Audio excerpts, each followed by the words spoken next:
Fala, apaixonados por futebol, bem-vindos ao canal. O Casemiro já é um dos melhores volantes do mundo faz tempo, ganhou tudo no Real Madrid e é titular absoluto na seleção brasileira.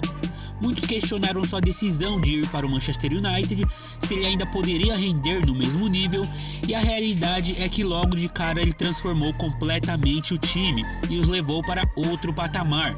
O cara é foda. Confiram o que a imprensa britânica está falando sobre ele, se inscrevam no canal e bora!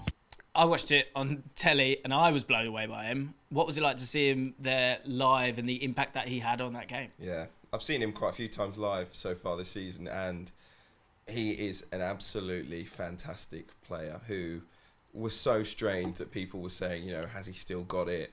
You know, maybe that's because I think he was not pigeonholed, but you're looking at Modric and Kroos at Real Madrid and their ages and the question marks over whether they can still do it. And I think he was almost taken into that category despite the fact that he's like 5 years, at least 5 years younger, right? It's like, and he's still got a lot to offer. Footballers are going on longer and longer. He's like, he had at the time he moved to Man United, only just turned 30. It's like he has a lot to offer.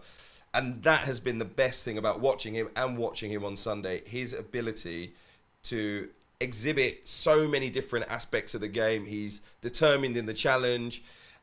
He is a very good passer, which I guess we didn't see that range as much unless we watch the Liga regularly. But I mean, in this country, we didn't see that as often.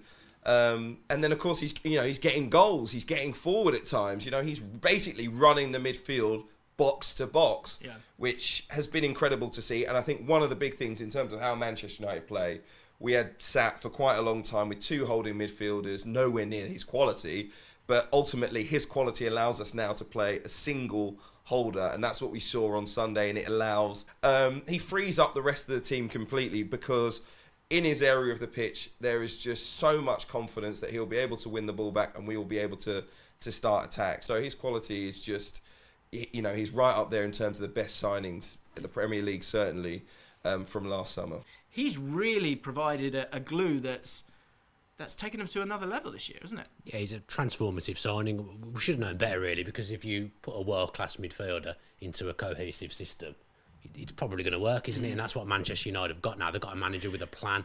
He knows what he wants to do. It's working with everyone. Every player's improved. But Casemiro's been a huge part of that. He's so good in his position, but he's also offering those other things now. He knows when to go himself as well and arrive late in the penalty area and be a threat. And like you say about the communication, if Sabitzer, Fred, whoever, if he's going, one of them will sit back in because they all know their jobs at Manchester United now. And he has just completely transformed that whole side. He does things that we didn't know he was capable of. The Manchester United fans have been saying for years, we need a defensive midfielder. We need a defensive midfielder. At least 3 seasons, they've been saying that.